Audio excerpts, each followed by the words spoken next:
how's everyone doing? Oh my gosh, sorry for being a wee bit late. In life I can be late, but usually I'm not for my calls, and Facebook is doing all these updates, so it got a little bit crazy. Anyway, I hope you're all doing really well. Welcome to the first Wake the Fuck Up Wednesdays. All right, so anyway, I have to do this off of my phone because of the way that Facebook was kind of updating. My laptop was going crazy. So I hope you can see me okay and hear me okay. So send me some love if you're on. Go ahead and send me some hearts, send me some likes, comment, let me know what's going on. Oh, what is this here? Oh, hey Nicole, what's up? Hey Laura, awesome. Hey. All right, so it's so cool to see some of you here. I think it's hilarious that this is easier to do off of my phone than my laptop. Anyway, so, oh, thank you, Laura. Yeah, do you guys like my new wallpaper? This is like COVID. It looks real, doesn't it? That's just wallpaper. It's pretty cool. Peel and stick, man. It's the shizzle. Anyway, so, you know, what I wanted these to be was a way for us to get some inspiration and hang with each other for the hump day of the week. I was sort of debating what day I wanted to do these on, and everybody's like, do it on Monday because it sets the tone. And I'm like, Monday is already so like intensely scheduled and people are so maxed out. Friday, I don't know about you, but I don't want my freedom junkies hanging out on Facebook on a Friday. So I was like, Wednesday. That way we can all have like long weekends and not worry about missing it. And it'll be awesome, okay? So anyway, I had been thinking about, you know, what should I talk about today? Because there's so many different topics that people wanted to discuss throughout the whole time that we have the Rebel Buddhist Facebook group, right? So in general, what I'll do is I will teach on a topic and then I'll leave some time for Q&A, okay? And we'll just see how it goes and maybe it'll morph.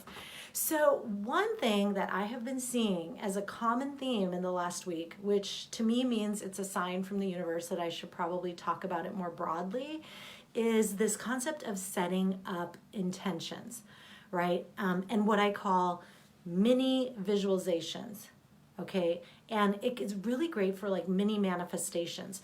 And the reason I want to talk about this is because while I go into thought work really in a detailed way in Freedom School, there are some hacks you can use in the meantime if you're not familiar with how to use the thought models that I teach and things like that, okay?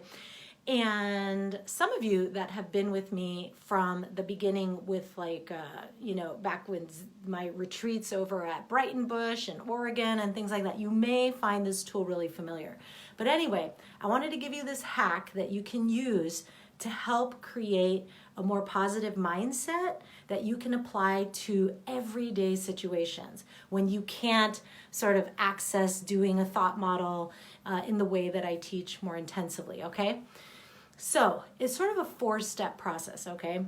And what I want you to use this for is for situations where you're a little bit unsure about what the outcome would be, and maybe it's creating a little bit of a mind fuck, right? Like maybe an interview, maybe putting yourself out there on social media, maybe having a difficult conversation with a partner or with a friend, maybe with starting a business, or following up with a client, and that might be kind of awkward. So basically any situation that you're a bit anxious about, I want you to use this with, okay? So the first step is I want you to visualize what you are going to be doing when you're sort of walking into the room or walking into the situation, okay? So if this were a job interview, it would be you picturing yourself walking into that room and seeing the people in there, okay? Or it could be, you know, when you walk into the house to have the conversation with the person. Some of you may say, but how am I going to know what that even looks like? It like doesn't matter. You visualize how you want it to look like. That's the point of this, okay? So I want you to visualize how you want to feel walking into that room or entering into that situation, okay?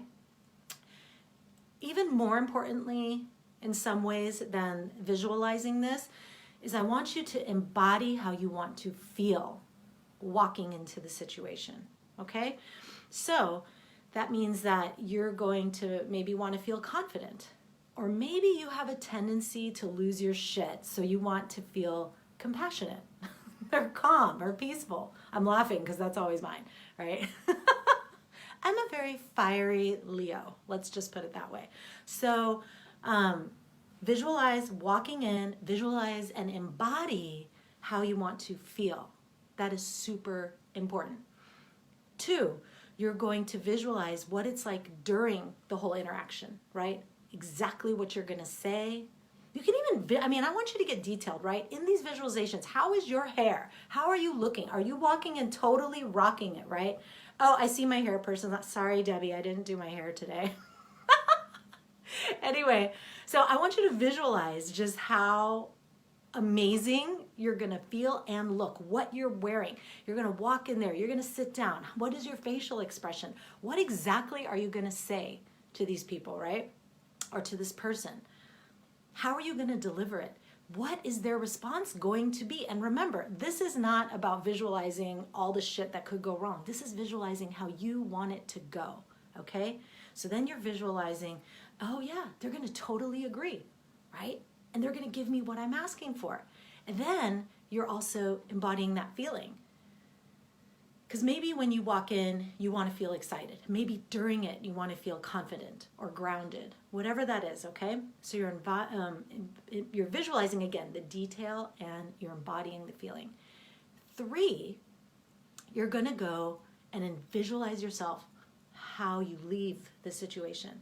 When you walk out the door, how do you feel? What does that look like? Are you just strutting? Are you walking out calmly, right? Do you have this huge smile on your face of excitement? Is it a smile of pride? What is it? And what's the emotion that you're having as you leave that scenario, okay?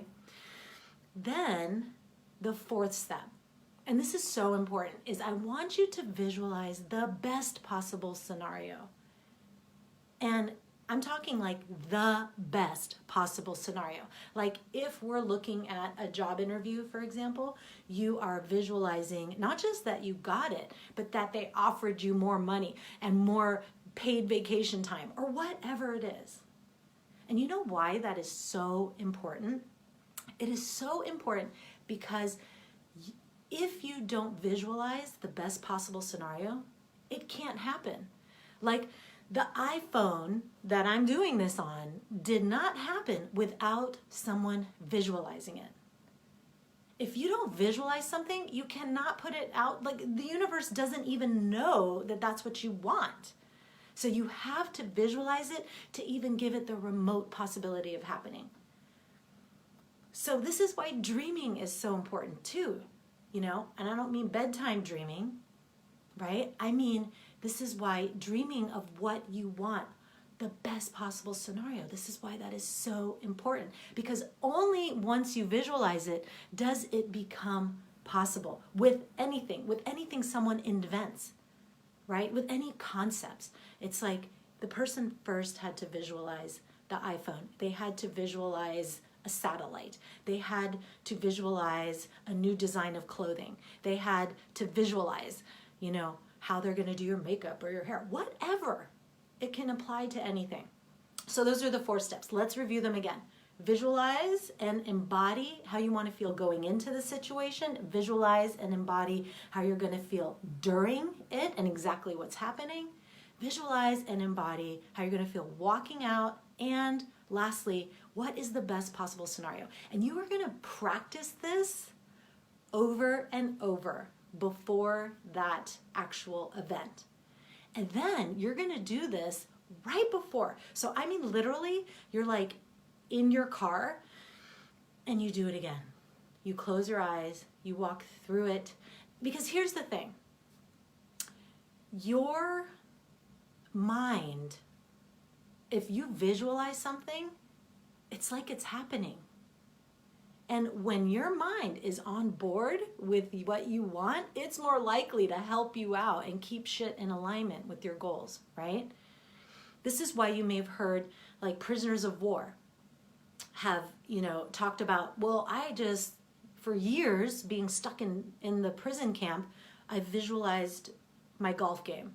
And I visualized making all those hard, what is it called in golf? Hard shots. I don't know what they're called in golf. Whatever, hard shots. Let's just go with it, okay? And they visualize it over and over. And when they come out of the prison of war camp, they're playing their best golf game yet. I mean, that is how powerful visualization is. Athletes use this all the time, right? Like people are using it when they are visualizing a big game. You can read all about this. The power of visualization is a fact. We see it. This is why people spend money training their athletes to do it. So take advantage of it as well, okay? So use the power of your mind to visualize not just what you want, but what is possible. Okay? All right, any questions about that before I go on? I'm not seeing any questions yet. Hey. Ooh, what a pretty name. Is it Sane? Such a pretty name. Hi, everyone. Hey. Okay, so the other thing I wanted to talk about that is a common theme right now is this sort of imposter syndrome, okay? Like not having the confidence to really step into the next big game, the next chapter in your life, okay? And this, I want to say, is really common with women, all right? And I coach women, and so I see this all the time. And the first thing I want to say to you is if you are holding back on taking the next step because you feel unqualified, just from a feminist perspective, I want to let you know that the vast majority of men apply for shit that they're not even qualified for. And women tend to wait until they are overqualified for shit. And then they don't even negotiate once they get a salary, right? Once they get an offer. Like, oh, yay, I got it. No, girl, none of that, okay? So first of all, when it comes to the imposter syndrome, realize that part of that is growing up in a patriarchy, right? No matter where you grew up in the world, I mean, there are probably some holdouts in terms of some earth-based cultures out there, but in general, we are growing up in a patriarchy that is sending us messages that we are less than. Now, that is not an excuse. It is an awareness to have so that you don't let that quote-unquote fact of the patriarchy take over your brain and your dreams and how you act in the world and how you think of yourself. It's not like, oh, poor me, I grew up in a patriarchy, and so this is why I think this. No, that's not what I'm saying. I'm saying just understand where that often comes from, okay? And let's just acknowledge that those are thoughts that have been implanted into our brains that we have thought over and over and over, right? Which, when you have a thought that you've thought over and over, guess what happens? It becomes a belief. That is all a belief is. Your belief that you are not qualified is just because you've had a thought that you've thought over and over and over, and now it seems like a fact, right? The belief seems like a fact because we have repeatedly implanted this thing into our brain. That is all a belief is. And it feels like a fact because it's our default. But when we examine that, it's like, wait a minute, I could actually do this. Where is that thought coming from, right? So yeah, it's usually implanted by some factor like media and family, right? Our cultural milieu and what's going on at the time.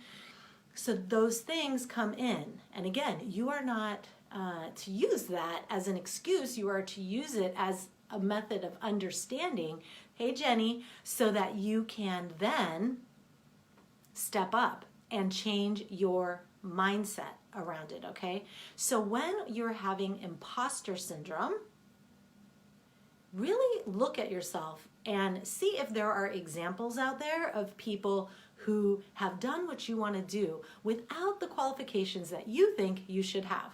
Like, for example, with starting businesses, so many of the people that have started the biggest companies never finished college, right?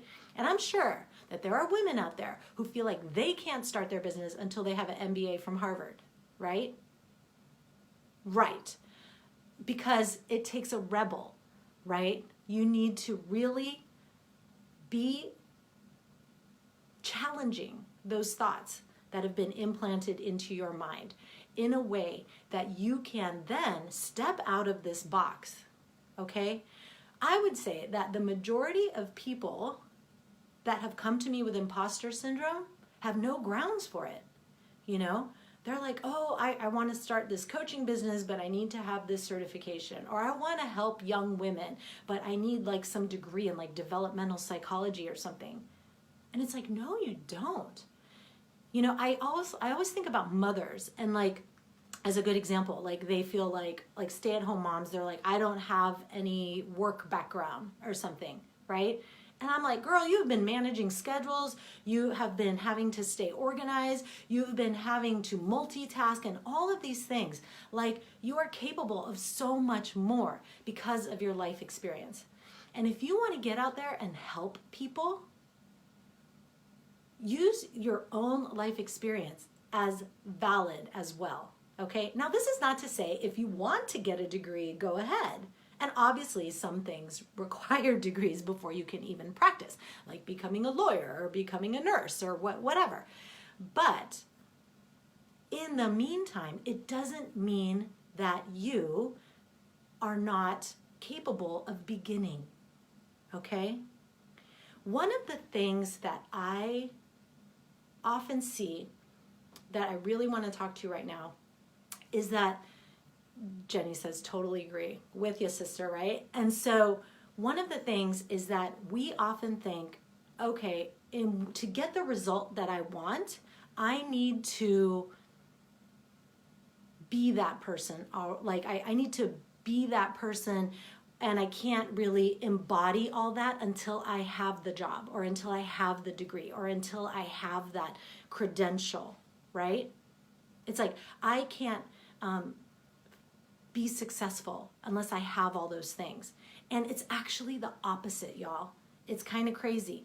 But it's like, to get to that point, you need to be the woman that is already there. That's how you get there, is believing that you are already there, believing that it's as good as done, believing that you are completely capable.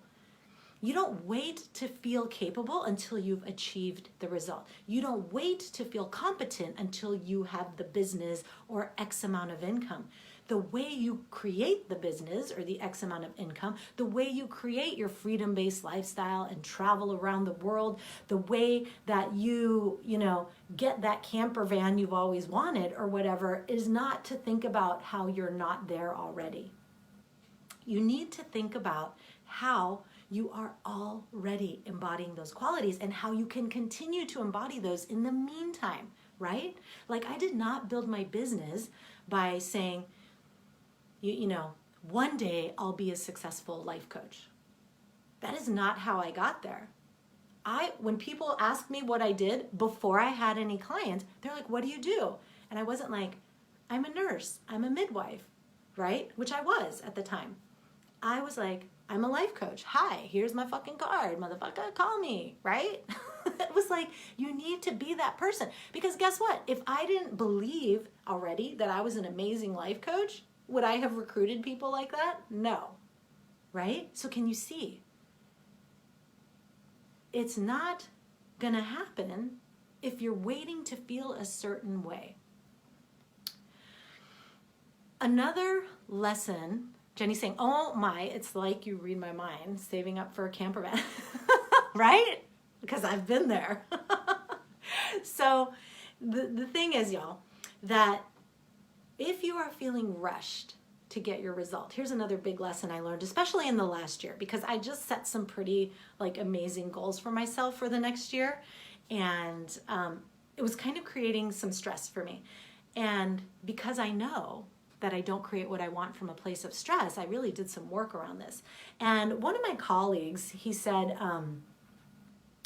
if you are in a hurry to get to goal X over there, it's because you think that it's better over there. So let's think about that, right? We all kind of think that. We all kind of think, okay, if I was traveling all the time, if I had my camper van, right, Jenny? If I had that job I wanted, if I didn't have the job I currently have, I would be so much happier. That's what creates the sense of urgency, right? The stress. Because we think it's going to be better over there. But the reality is, it's not. I have so many clients, right, that work with me. They're like, I want to reach this goal. And then they get to that goal, which is awesome. They're like, yay, that was amazing. And they're like, why don't I feel amazing? It's like they did feel amazing for like a wee bit. Thanks for the love, y'all. I see the hearts. Send me some hearts. I see, you know, that they have achieved the goal, but then they are thinking, wait a minute, I am not feeling any different. What is wrong? And that's because of this false belief that it's going to be better over there, because life is still life over there, y'all. Shit still happens. Life and its hard parts is still happening. When you're making X amount of money, when you're traveling on the road, when you're chillaxing in the hammock, like shit still happens.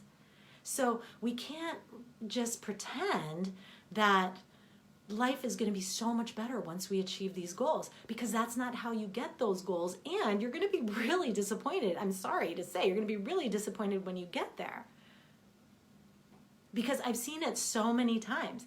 Now, I'm not saying it doesn't feel awesome to achieve your goals and the amount of pride you have, but you know, this is where we end up with people wanting to meet this goal, then they choose the next one and the next one and the next one. There's nothing wrong with that, as long as your motivation is to just do it, to achieve it for the sake of achieving it, not because you think it'll make you feel better. Because what makes us feel better is our thoughts in the present moment. I talk about this in the podcast that's going to be released tomorrow. Today's Wednesday, right? Wake the fuck up Wednesday. So tomorrow I talk about how to change your past. And it's really related to that, okay? It's really related to this concept that, you know, our past is making us feel sad, right? Or our future might make us feel happy. But really, anything that's causing whatever we're feeling right now is our thoughts about the past or the future. But it's all we have is right now, right? All we have is the present moment. We hear that all the time, but we don't, and we're like, yeah, I get it intellectually. But what that means is stop fucking around in your past and in your future, right? Set your dream, visualize your dream, and then let go, because the shit that's gonna happen is gonna happen. Let go, focus on the now, get your mind in alignment. Get your mind in alignment, because that is what's going to shape your actions right now, right? One thing I teach in the Mindset Bootcamp in Freedom School is your thoughts create your feelings, which create your actions, which create your results in life. So you don't get to your goal by worrying about it, by wishing that you were there, by being sad that you aren't there yet, by getting upset about how long it's taking. You don't change your past by playing it over and over and over again in your mind, because you know what that does? You just repeat the fucking past. This is why people make the same mistakes over and over. This is why they make the same mistakes in relationships and all that, right? The way that you affect your future is to become completely present and to totally rock your mindset in this current moment. All right? Hey, Haley. Saw you there. Hop on. Good to see you. Okay, so what is it that you think will make you feel better? Is it a different job? Is it a different life situation? Is it the vacation? Is it a different house? Is it a different partner, right? Whatever it is, what do you think is going to make you feel better? And then rein that shit in, because it's not. It's gonna maybe make it easier to manage your mind so that you can feel better. But what really happens when we are like bringing people into our life that we like, it's usually that they just make it easier for us to not have to deal with our shit, right? Hey, Amy, what's up? So when we bring people into our lives and we're like, I like them, usually what we're saying is they make it easy for me to not have to work with my thoughts because they agree with things I say. They follow my manual, right, of how I want people to behave around me, the manual of like what it means to be with me. And I like them, right? And so we think that when we are upset that we can change, like, let's get rid of the person. But did you ever realize the person's still the same person? They are still the same person that you really liked. But now they're just no longer following your manual, right? They are just no longer agreeing with what you say or doing what you expect them to do. So what just happened? What happened was we think that the other person is making us happy. What happened is we thought that that was the situation, but no, it was our thoughts about that person. And then when they are still them and they do something that is not in alignment with our thoughts about how they should behave, then we get upset. So it's not the other person. It's not the lifestyle. It's not that future thing that will make you feel better. So again, I'm saying that because you really need to realize that to achieve any dream that you want out there, you need to manage your shizzle right now and stop pretending that getting there is going to make you feel better. You need to do the work right now to feel better so that you, when you are feeling better, you take action from a place that is going to get you there. So, what kind of spurred my babble about this was the concept of imposter syndrome. If you are having thoughts that you are not qualified, what's going to happen? Right? If you're having thoughts that your friends like you, but you're not really worthy of their friendship, or that maybe if they knew the real you, they wouldn't like you, right? If you had the thought that it's all bullshit, you're going to feel shitty, and that's going to lead to shitty action, and it's going to basically create, in a self-fulfilling prophecy kind of way, what you are all worried about, right? You're not going to be qualified. If you feel like you're unqualified, you're not going to sit there and study and learn and, do what it takes to get there. You're going to wallow. So whether with imposter syndrome, whether with relationships, whether with goals and dreams, don't get lost in the fallacy that what's out there is going to make you feel better. Because it's not, right? Life is always 50-50. This is why, when I'm talking to coaches that are just starting and they're like, oh, this is so hard. And I'm like, girl, it's still hard, but it's just hard in different ways. You have different problems, right? Same thing with relationships. You guys have seen this. You have one relationship, you're unsatisfied, you go to another one, new problems, right? And sometimes we're ready for just a different problem. And that's totally legit. Just don't get lost in the idea that changing it is what will make you happy. Changing it just makes your mind a little easier to manage. So don't wait to feel better. So how do you do that, right? Well, we talked about the sort of mini stuff in the visualizations, right? Remember the 4-step visualization. For those of you that hopped on later, you can go ahead and watch the recording of this, but I walk through a 4-step visualization for how to manage your mind and really create a positive mindset and energy for a challenging situation you're going to be dealing with. So I want you to go ahead and do that, right? So that's one hack. And the other way is to really become aware of your thoughts, right? Become aware of your thoughts right now and these sort of facts that you're thinking, like, oh, once I have that, I'm going to be happy. Once this goes away, I'm going to be happy. Because when you can fully realize that and embody that, it is so empowering, right? When we realize we've created the current situation with our minds, not in a way of blame, but in a way of power, to acknowledge the power of your mind. When you realize that you've created this with your mind, even if it's shitty, that is very empowering, because now you're like, holy shit, I can create something totally different, right? When you become aware of all your negative thoughts that created your current situation in terms of like your current situation and looking at things you don't like, or when you're aware of how your thoughts created all the amazing things in your life, right? Take ownership of it. Girl, you weren't lucky. You manifested that shit because you managed your mind, right? You looked back and you were like, I was so positive about this. It was as good as done. You know, I think about how, for me, I think this is why entrepreneurship has been such a spiritual path for me, because, you know, academics for me are easy. Like, what I think is hilarious is like, with applying to, like, I'm in Johns Hopkins right now in a postdoctoral program. School is easy for me, so don't compare yourself to, like, whatever. Like, I just like school, okay? And I managed to get my tuition paid for. So it's like, for me, it's fun. It's like reading, okay? It's like my hobby. So I was accepted into Johns Hopkins postdoctoral program, but what's crazy to me is I didn't even worry if I would get in or not, right? I was just like, of course I'm gonna get in. I get into everything I apply to.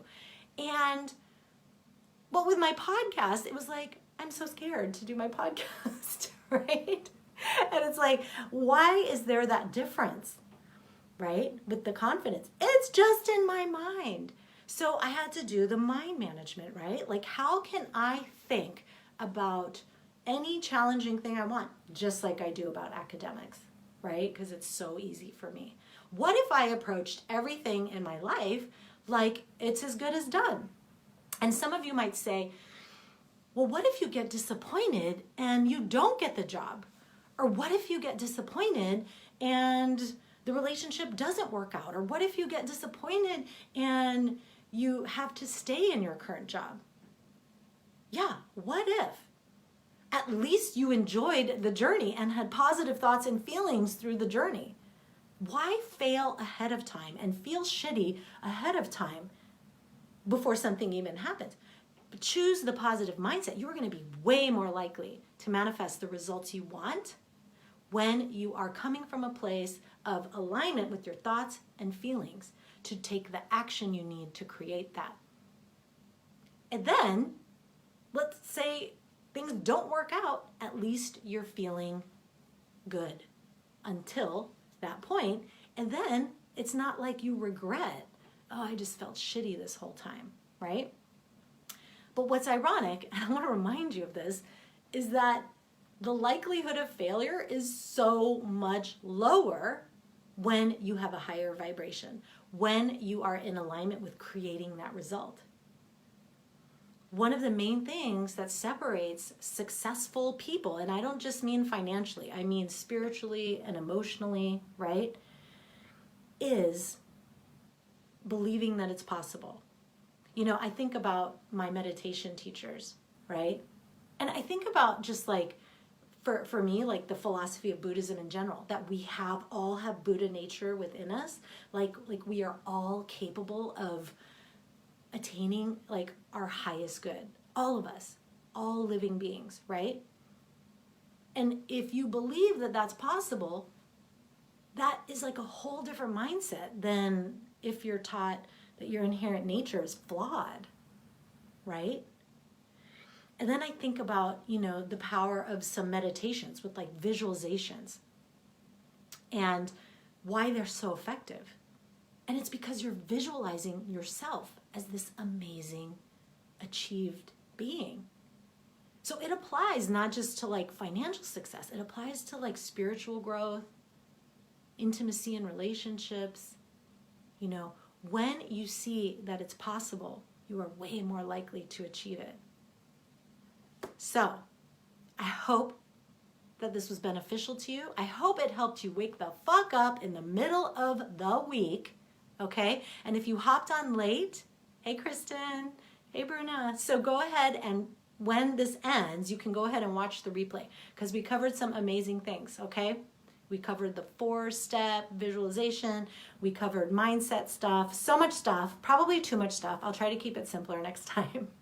But if you want to dive into this, y'all, we are going in Freedom School next month in June. We're going to be all focused on rewriting your past in a way that is more beneficial to you, right? Because what we've learned today is that our past doesn't impact us. It's our thoughts about our past that impacts us, right?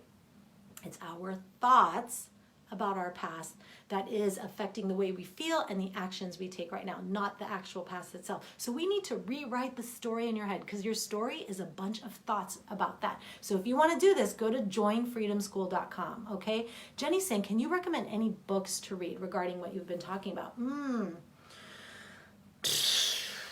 You know, off the top of, most of the stuff I've learned hands-on, right? Like through my trainings and my studying, in terms of, Buddhism, I've studied a lot. Like, to me, this is sort of a concept of emptiness, right? And if you listen to my podcast tomorrow, I quote some texts because it, very much Buddhism is about managing your mind. So a lot of what, I've done and why this is called Rebel Buddhist is I take a lot of those concepts and I make them really sort of practical and reachable by a lot of people. But you know what I'm going to do is I'm going to tag you, Jenny, and I'm going to look at my bookshelf here because I'm looking and there's a ton of books here, and I'm going to see which one I think can really relate to my topics today. Okay, so keep an eye out in the comments or in another post and I'll go ahead and tag you on that. So y'all, there's a bonus in Freedom School right now where you can get one-on-one monthly coaching with me for free if you sign up for the year, and you get 2 months of Freedom School for free. So please check it out. Joinfreedomschool.com. We're going to dive into it. In the meantime, watch the replay. Keep an eye out for those other resources I'm going to post, and have an amazing rest of your week. Kick some ass. Get in alignment with your thoughts right now. Don't hang out in the future. Don't hang out in the past. Make your shizzle happen right now, okay? Mwah! I love you so much. You're welcome all. Bye.